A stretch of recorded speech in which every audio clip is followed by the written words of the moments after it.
Acompañan esta mañana a conmemorar el 109 aniversario de nuestra Revolución Mexicana. Saludo pues a quienes me acompañan en el presidio. Desde luego también saludar a nuestros hombres y mujeres de la mejor corporación policial del país, a nuestro cuerpo de policías, los oficiales del Grupo Beta.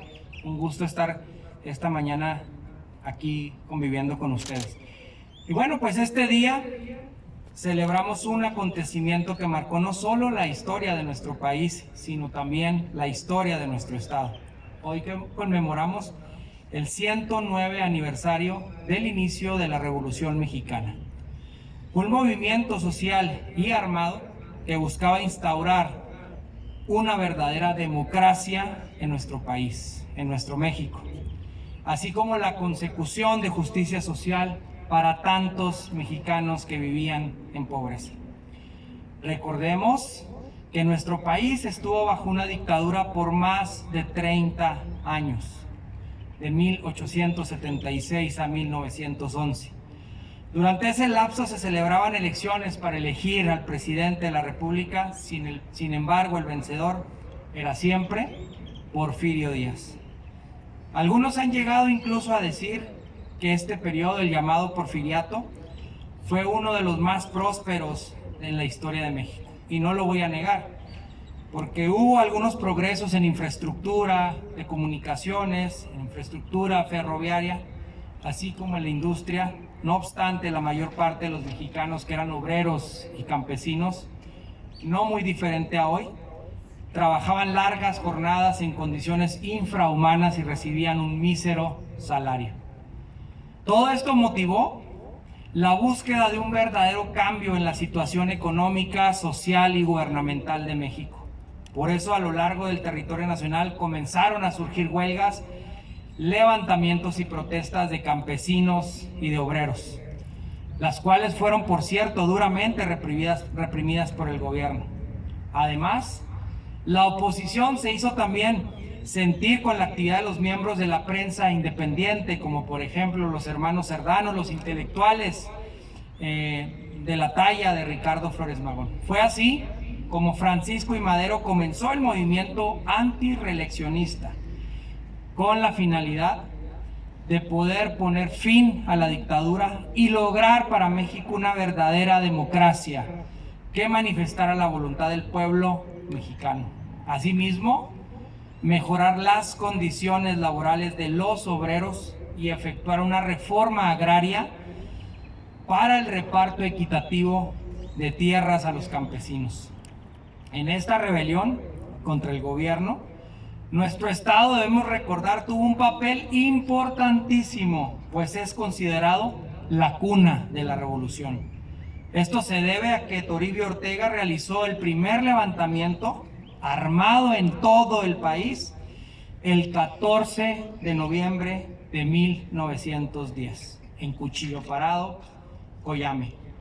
Además, desde luego, recordar la toma de Ciudad Juárez por el generalísimo Francisco Villa en 1911, que fue una victoria decisiva en el desarrollo del movimiento, porque logró la renuncia de Porfirio Díaz y el acceso de Francisco I. Madero a la presidencia. Posteriormente, los ideales de justicia social, de democracia, de equidad, al igual que derechos de campesinos y obreros, quedaron consagrados finalmente en nuestra Constitución de 1917. Por cierto, la primera en todo el mundo en incluir los llamados derechos sociales.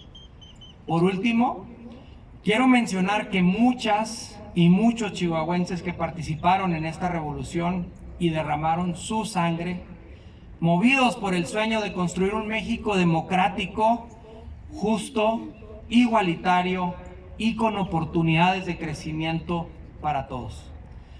Hoy nosotros los chihuahuenses somos herederos de su legado y debemos seguir firmes en la lucha que tuvieron quienes nos antecedieron.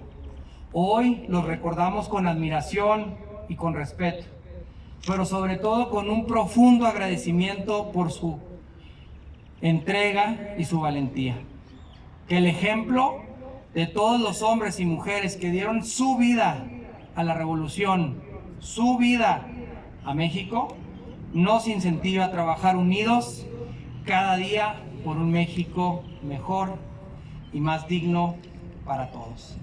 Y bueno, finalmente platicarles también, hoy estamos conmemorando el 30 aniversario de la celebración de la publicación de la Carta de Ciudades Educadoras, una asociación que se integra por 400 ciudades en el mundo, a la cual Chihuahua orgullosamente forma parte.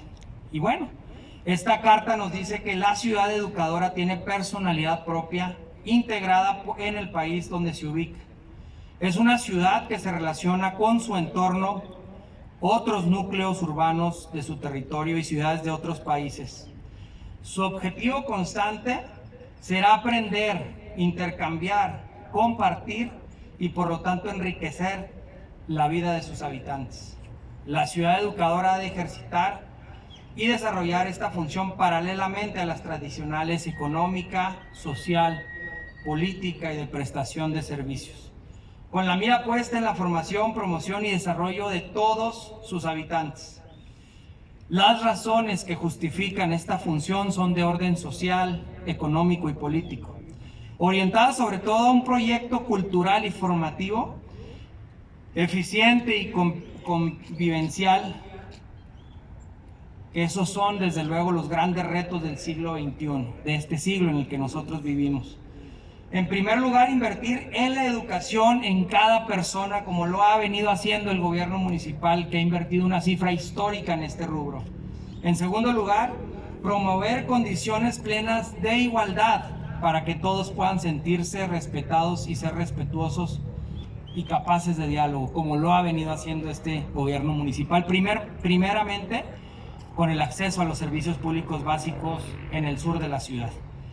Y en tercer lugar, conjugar todos los factores posibles para que se pueda construir una sociedad y una ciudad, de ciudad en ciudad, una verdadera sociedad del conocimiento sin exclusiones. Uno de los retos de la ciudad educadora es promover el equilibrio y la armonía entre identidad y diversidad, teniendo en cuenta las aportaciones de las comunidades que la integran y el derecho de todas y de todos los que en ella conviven a sentirse reconocidos desde su propia identidad cultural. La ciudad educadora no busca dar soluciones unilaterales simples, acepta la contradicción y propone procesos de conocimiento, de diálogo y participación como el camino idóneo para convivir en y con la incertidumbre. El derecho a la ciudad educadora debe entenderse como una extensión efectiva del derecho fundamental a la educación. Debe ser una garantía relevante de los principios de igualdad entre todas las personas, de justicia social y de equilibrio territorial, que justamente, si se fijan, se enmarca en el día que hoy celebramos de la Revolución Mexicana.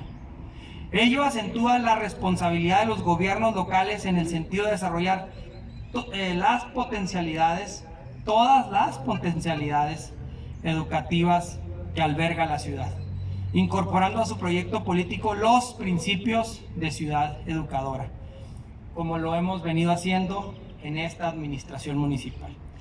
Y los 6 principios que enmarcan precisamente la ciudad educadora es el derecho de todas y todos a la ciudad educadora.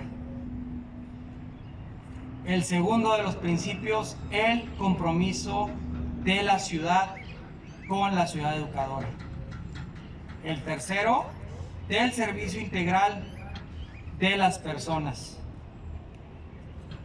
Esta carta expresa el compromiso de las ciudades que la suscriben con todos los valores y principios que en ellas se han manifestado. Se define como abierta a su propia reforma y deberá ser ampliada con los aspectos que la rápida evolución requiera en el futuro.